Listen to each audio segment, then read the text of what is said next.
You think pulling away from an avoidant after they reject you is playing games. But here's what nobody tells you. It's actually the one thing that makes them feel safe enough to come back.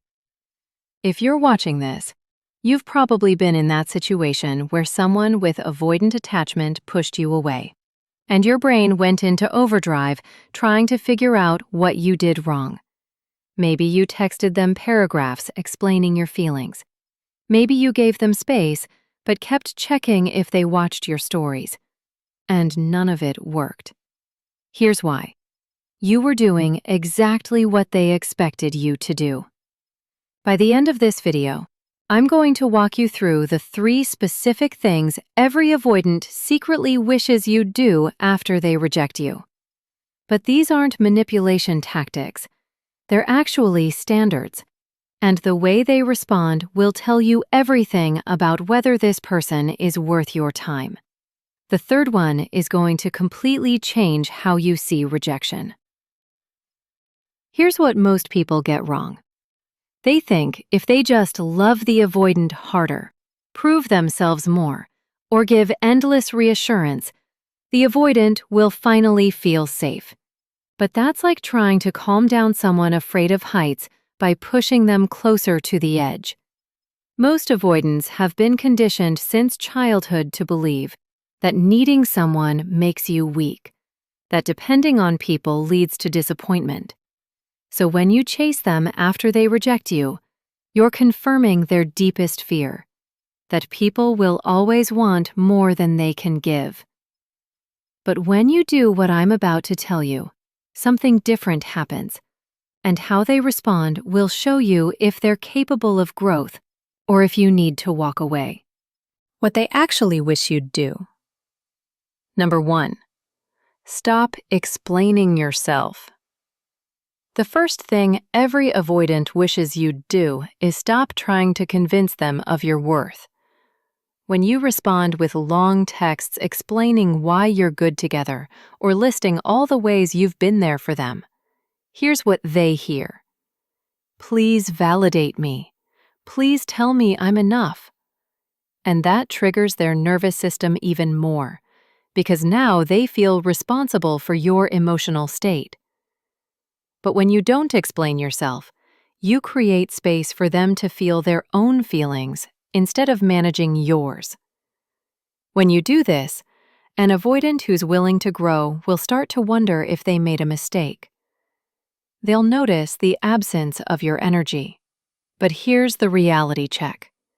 If they respond to your silence with relief, if they don't reach out, if they seem perfectly fine without you, that's not an avoidant who's deactivating.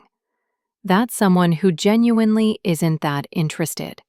And that's your sign to move on. The difference between an avoidant who's scared and someone who just doesn't care is this. The scared one will eventually lean back in. The one who doesn't care will let you go without a second thought. If this is already making sense, hit that like button so I know this is resonating with you. Number 2. Show them what they lost without trying to. The second thing is, get your life back. Not in a revenge way, but in a genuine, I remembered I'm a whole person outside of this relationship way. Avoidants are attracted to independence. That's what drew them to you in the first place. But if you started making them your entire world, they felt suffocated. So when they reject you, and you respond by actually living your life, going to that pottery class, seeing your friends, posting about things that make you happy, something shifts.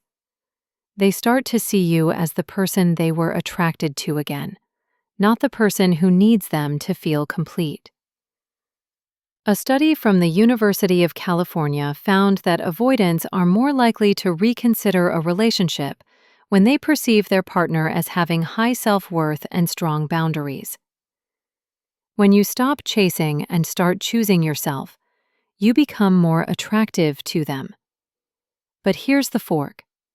When you do this, an avoidant who's self-aware will feel inspired to grow. They'll realize they're the problem, not you.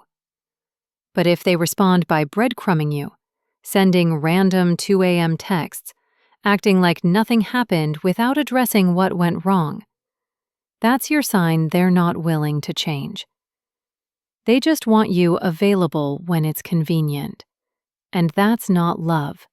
That's ego. Number 3. Set a boundary they can't sweet-talk their way past.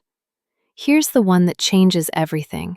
Decide what you will and won't accept moving forward. Not as a threat, but as a non-negotiable standard for how you allow people to treat you. Most people do this. The avoidant comes back, says all the right things, and they immediately let them back in like nothing happened. No conversation about what needs to change, no accountability, just relief, and then 3 months later, the same pattern repeats. But when you set a real boundary, when you say, I care about you, but I'm not going to be in a relationship where I'm constantly wondering if you're going to push me away, the next time things get hard, one of 2 things happens. An avoidant who's doing the work will respect that boundary. They might not change overnight, but they'll start showing you through their actions that they're willing to work on themselves. They'll go to therapy. They'll communicate when they're feeling overwhelmed instead of disappearing. But an avoidant who's not ready to change will try to negotiate that boundary. They'll tell you you're being dramatic. They'll say you're asking for too much. They'll make you feel crazy for having basic emotional needs. And that's when you know, this person doesn't want to change. They just want you to accept less. Research from the Journal of Social and Personal Relationships shows that avoidants can absolutely develop secure attachment patterns, but only if they're willing to challenge their own beliefs about relationships. You can't force that willingness. They have to choose it. Here's the truth. Not every avoidant is doing the work. Not every avoidant is self-aware. And not every avoidant deserves your patience while they figure their life out. Some avoidants know exactly what they're doing. They know they're hurting you, and they're choosing their comfort over your peace anyway. So after you do these 3 things, pay attention to what happens next, because their response will tell you everything. If they come back different, if they show up consistently, if they're actually doing the internal work, maybe there's something worth rebuilding.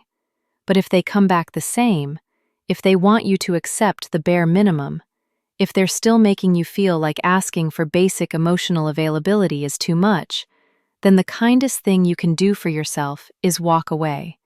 You're not a rehabilitation center for emotionally unavailable people. You're a human being who deserves someone who's ready to love you without constantly running away. If this gave you a new perspective, subscribe so you don't miss the next one. And here's what I want to know. What's the hardest boundary you've ever had to set with someone you cared about? Share your story in the comments, because someone reading this needs to hear they're not alone in struggling with this.